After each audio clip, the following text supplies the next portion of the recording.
ಮದುವೆ ಮನೆಗಳನ್ನೇ ಗುರಿಯಾಗಿಸಿಕೊಂಡು ಕಲ್ಯಾಣ ಮಂಟಪಗಳಲ್ಲಿ ಕಳವು ಮಾಡುತ್ತಿದ್ದ ಖದೀಮನನ್ನ ಮದುವೆ ಸಂಭ್ರಮದಲ್ಲಿದ್ದ ಸಂಬಂಧಿಕರೇ ಅವಲಹಳ್ಳಿ ಪೊಲೀಸ್ ಠಾಣೆಯ ಪೊಲೀಸರಿಗೆ ಹಿಡಿದುಕೊಟ್ಟಿದ್ದಾರೆ.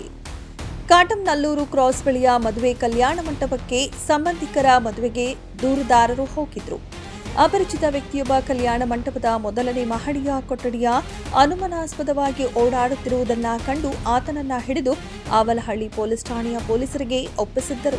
ಬಳಿಕ ಅವಲಹಳ್ಳಿಯ ಗೊರವೆಗೆರೆಯ ನಿವಾಸಿ 41 ವರ್ಷದ ಆಸಿಫ್ನನ್ನ ವಶಕ್ಕೆ ಪಡೆದುಕೊಂಡ ಅವಲಹಳ್ಳಿ ಪೊಲೀಸ್ ಠಾಣೆಯ ಪೊಲೀಸ್ ಇನ್ಸ್ಪೆಕ್ಟರ್ ಜಗದೀಶ್ ಅವರು ವಿಚಾರಣೆಗೆ ಒಳಪಡಿಸಿದಾಗ ದುಶ್ಚಟ ಹಾಗೂ ಸಾಲ ತೀರಿಸಲು ಹಣಕ್ಕಾಗಿ ಕಲ್ಯಾಣ ಮಂಟಪಗಳಲ್ಲಿ ಕಳವು ಮಾಡುತ್ತಿದ್ದುದಾಗಿ, ಕದ್ದ ಚಿನ್ನಾಭರಣಗಳನ್ನ ಜ್ಯುವೆಲ್ಲರಿ ಅಂಗಡಿಗಳಲ್ಲಿ ಅಡಮಾನವಿಟ್ಟಿದ್ದ ಈತನ ಮಾಹಿತಿ ಮೇರೆಗೆ 47 ಲಕ್ಷ ರೂಪಾಯಿ ಮೌಲ್ಯದ 340 ಗ್ರಾಂ ಚಿನ್ನಾಭರಣ ಹಾಗೂ ಕೃತ್ಯಕ್ಕೆ ಬಳಸಿದ್ದ ಒಂದು ಕಾರನ್ನ ಅವಲಹಳ್ಳಿ ಪೊಲೀಸ್ ಠಾಣೆಯ ಪೊಲೀಸರು ವಶಕ್ಕೆ ಪಡೆದುಕೊಂಡಿದ್ದಾರೆ.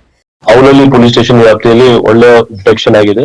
ಮ್ಯಾರೇಜ್ ಹಾಲ್ ಅಲ್ಲಿ ಒಬ್ಬ ಆರೋಪಿ ಪದೇ ಈ ತರ ಅವ್ರ ಮ್ಯಾರೇಜ್ ಹಾಲ್ ಅಲ್ಲಿ ಯಾವಾಗ ಜನ ಅಲ್ಲಿ ಬಿಸಿ ಇರ್ತಾರ ಬೇರೆ ಬೇರೆ ಕಾರ್ಯಕ್ರಮದಲ್ಲಿ ಅವರಲ್ಲಿ ಅಟೆಂಪ್ಟ್ ಮಾಡಿ ಕೆಲಸ ಮಾಡಿ ಅವ್ರದ್ದು ಕಳ್ತನ ಮಾಡಿದ್ದಾರೆ. Total 47 lakhs worth.